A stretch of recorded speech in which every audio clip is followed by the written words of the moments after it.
जी हाँ साथियों, बहुत बहुत स्वागत करता हूँ अपने यूट्यूब परिवार रोहित सर बायोलॉजी में। आज हम आपको ऑब्जेक्टिव क्वेश्चन के बारे में चर्चा करेंगे जो कक्षा 10 के लिए काफ़ी इम्पोर्टेंट है। और ये चीज़ हम उठाए हैं जैव प्रक्रम नामक चैप्टर से।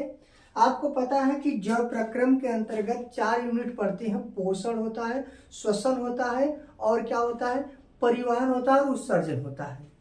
तो कम से कम हम लोग 3-4 स्लाइड में से पढ़ेंगे और यहाँ से क्वेश्चन पूछा जाता है। सबसे बड़ा क्वेश्चन है कि रक्त का थक्का बनाने में सहायक होता है। माने कि रक्त का जो थक्का बनाता है, कौन रक्त का थक्का बनाता है? ऑप्शन नंबर 1 है आरबीसी माने लाल रक्त कणिका, डब्ल्यूबीसी रक्त बिंबाणु, इनमें से कोई नहीं। देखिए यहाँ पर आरबीसी नहीं हो सकता है, ना ये हो सकता है। यहाँ पर ऑप्शन नंबर जो रक्त सी है ये सही हो जाएगा, ये सब गलत हो जाएंगे। बात समझ में आया? रक्त बिंबाणु यहाँ पर सही हो जाएगा। अगले क्वेश्चन की बात करते हैं हम। अगले क्वेश्चन की बात करते हैं दूसरे नंबर प्रश्न की। यहाँ पर दिया है कि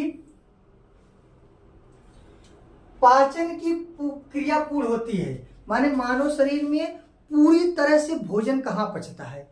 आपसे अगर कोई पूछे पाचन किसे कहते हैं, कह दीजिए भोज पदार्थों को क्या कहेंगे, कहिएगा भोज पदार्थों को जटिल से सरल अवस्था में एंजाइम की सहायता से बदलना, ये क्या कहलाता है, पाचन कहलाता है। ये तो पाचन की परिभाषा हो गया। लेकिन कह रहा है कि पूरी तरह से पाचन कहाँ होता है, अग्नाशय नहीं, बड़ी आंत नहीं, ग्रास नली नहीं, ये छोटी आंत में होता है, यानी ऑप्शन नंबर सी हो जाएगा। अगला क्वेश्चन आपके सामने दिया है कि छोटी आंत की दीवार में पाई जाने वाली ग्रंथियों से स्राव को क्या कहते हैं? आंतरस, जठर रस, सक्कस, एंटीरिकस। यहाँ पर आपके हो जाएगा ऑप्शन नंबर जो डी होगा। इसे आंतरंग भी कह सकते हैं और क्या कहेंगे, एंटीरिकस भी कहेंगे, यानी ऑप्शन नंबर जो डी है ये करेक्ट हो जाएगा आपका। अगले क्वेश्चन की बात करते हैं आप लोगों से हम। चौथा नंबर अच्छा क्वेश्चन है। कह रहा है कि एक वयस्क मनुष्य में कितने दांत पाए जाते हैं? 28 दांत, 30, 32, 34। देखिए इन्हें पहले दोनों को हटा दीजिए। 28 जो होता है ये किशोरावस्था में होता है। 28 दांत कब होता है? किशोरावस्था में होता है। और आपसे पूछे कि जब प्रौढ़ावस्था होता है तो वहां पर क्या होगा, 32 दांत होगा। इसलिए ऑप्शन नंबर जो सी होगा ये आपका करेक्ट हो जाएगा। बात आया समझ में? चलिए अगला 5वां क्वेश्चन देखिए, अच्छा क्वेश्चन है।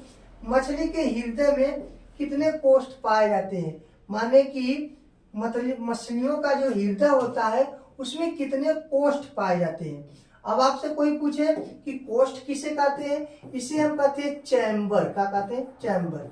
अंग्रेजी में सीबीएसई बोर्ड वाले से यह प्रश्न होता है कि हाउ मेनी, सीबीएसई, ठीक है, how many chamber present in fish, माने फिश के हृदय में कितने चैम्बर होते हैं। हम आपको बता दें कि फिश के चैम्बर में कुल कितने होते हैं भैया, कुल 2 होते हैं, यानी ऑप्शन नंबर ए होगा करेक्ट। मानव में कितने होते हैं? 4। मानव अगर कोई पूछे कितने होते हैं? 4। कौन कौन? दायां हलिंद, बायां हलिंद, दायां निलय और बायां निलय। इस प्रकार से अगर मछली की बात की जाए तो वहां पर 2 वाला सही हो जाएगा, यानी ऑप्शन नंबर जो है वह ये सही हो जाएगा। अगले क्वेश्चन की बात करते हैं। छठवां जो है, स्वाद कलिका पाई जाती है। माने स्वाद माने क्या, जब आप खाना खाते हैं तो आपके खाने का स्वाद कौन बताता है भैया? अगर चौड़क नहीं, ये तो दांत होता है। अगर चौड़क तो दांत होता है। अग्नाशय की ऊपरी सतह नहीं, ये नहीं हो सकता। ग्रसनी की दीवार, ये भी नहीं हो सकता।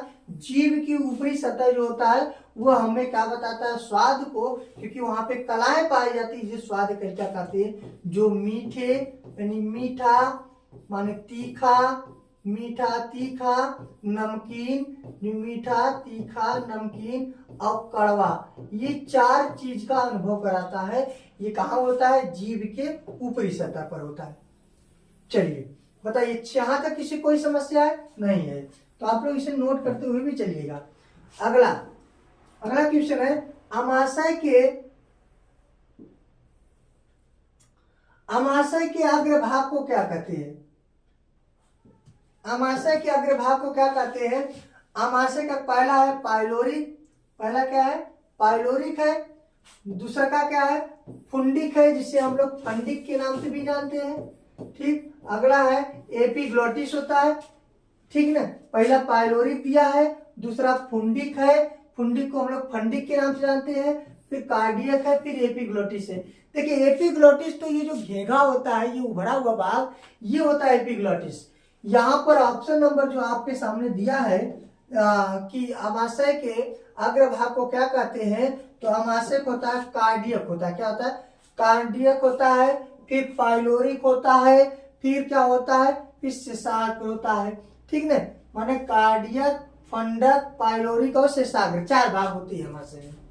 अगला क्वेश्चन आपके सामने दिया है, आप लोग भैया इसे नोट भी करते हुए चलिएगा। अगला क्वेश्चन आपके सामने क्या दिया है?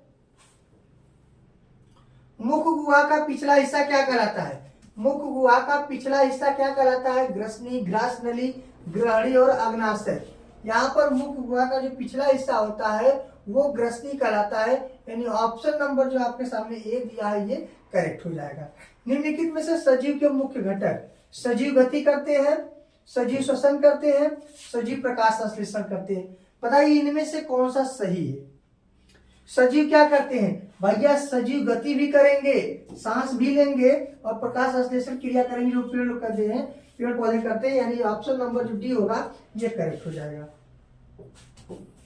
इस प्रकार हम अगले क्वेश्चन की बात करते हैं, क्वेश्चन नंबर 10 की। आप लोग भैया इसका स्क्रीनशॉट ले लीजिएगा या इसे नोट करते हुए भी चलिएगा। अगले क्वेश्चन की बात करते हैं हम लोग।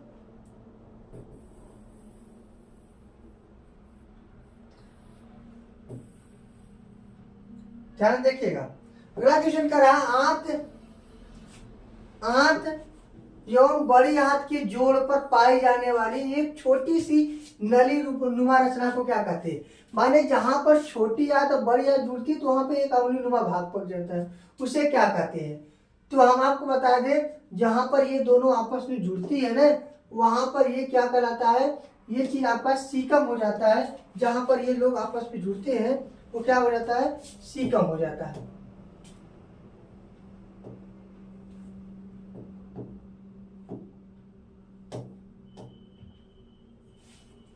चलिए वो स्लाइड हट गया है, ठीक है, वो स्लाइड हट गया है और वो चीज अब आपको हम बता देंगे।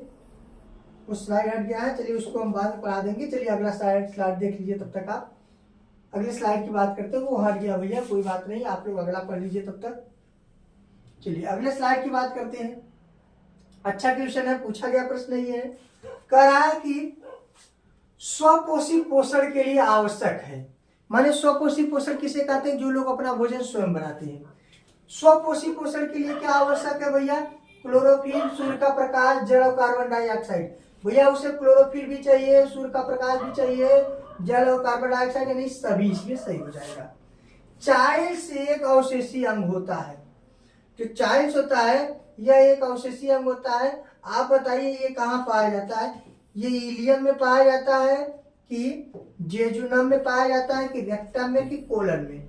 देखिए ये इलियम में पाया जाता है, 15वें का ए होगा करेक्ट आंसर। अगला, मनुष्य के आहार नाल की कौन सी रचना अवशेषी अंग है? माने मनुष्य के आहार नाल में एक कौन सी ऐसी रचना है जो अवशेषी अंग की तरह काम करती है? चलिए अवशेषी अंग क्या होता है आपको हम बता दें कि वह अंग जिसका शरीर में कोई आवश्यकता नहीं है वो अवशेषी अंग कहलाते हैं। तो मनुष्य में जो होता है वो अपेंडिक्स होता है, जिसे हम कहते हैं परिशेषिका। हिंदी में क्या कहते हैं? परिशेषिका कहते हैं, ठीक है ना। अपेंडिक्स को क्या कहते हैं? परिशेषिका कहते हैं।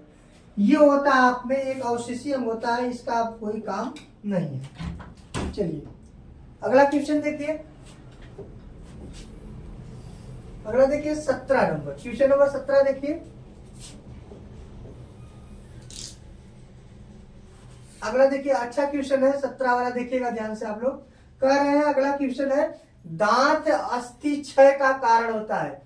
दांत की जो अस्थि बने जो जहां पे दांत जुड़ा होता है उसका क्षय यानी नष्ट होने के पीछे क्या कारण होता है?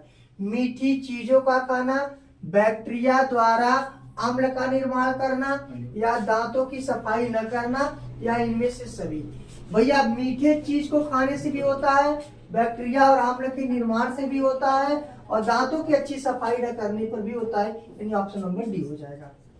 अगला क्वेश्चन होगा, डेंटाइन के ऊपर दांतों की सुरक्षा पाई जाने वाली कठोर परत को क्या कहते हैं? इनेमल कहते हैं, कैनाइन कहते हैं, मोलर कहते हैं, और दांत प्लाक कहते हैं। देखिए ये दोनों दांत का प्रकार है, और ये चीज दांत से संबंधित नहीं है, यानी इनेमल जो होता है वह उसको सुरक्षा प्रदान करने वाला एक प्रकार का आवरण होता है। चलिए 19 नंबर क्वेश्चन देखिए, अच्छा प्रश्न है 19 नंबर, आप लोग इसका स्क्रीनशॉट भी ले लीजिए, ठीक ना। देखिए 19 और 20 लास्ट क्वेश्चन होगा इसके बाद। चलिए पहले देखिए 19 क्या कह रहा है कि पैरामीशियम में भोजन का अंतर्ग्रहण होता है। पैरामीशियम में किसके द्वारा होता है? सीलिया के द्वारा होता है? नहीं, सीलिया तो उसका लोकोमोटरी ऑर्गन होता है, ये उसके लिए क्या करता है? लोकोमोशन का काम करता है, जिसके कारण यह गति करता है। ये तो हट जाएगा। भोजन की राजधानी द्वारा, नहीं इसमें राजधानी नहीं पाया जाता है, फूड वैक्यूल नहीं होता है। फिर कूटपाद तो अमीबा में होता है, कूटपाद कहाँ होता है? अमीबा में पाया जाता है। यह कोशिका के मुख द्वारा क्या करता है? भोजन का अंतर्ग्रहण करता है। और अगला जो है 20 नंबर देखिए, ये अच्छा क्वेश्चन है, आप लोग ध्यान देखिएगा जरा। अगला है, प्रकाश संश्लेषी का इकाई क्या होता है? प्रकाश संश्लेषण के लिए क्या सबसे महत्वपूर्ण होते हैं? क्लोरोप्लास्ट होता है, प्लास्टिड होता है, या क्लोरोफिल होता है? आप लोग पता चल गया होगा कि क्लोरोफिल जो होता है यह प्रकाश संश्लेषण का मुख्य इकाई है। चलिए ये तो बहुविकल्पी प्रश्न हो गया आपके सामने, और आप इसे भैया नोट कर लीजिए, या आप लोग इसका स्क्रीनशॉट भी ले लीजिए,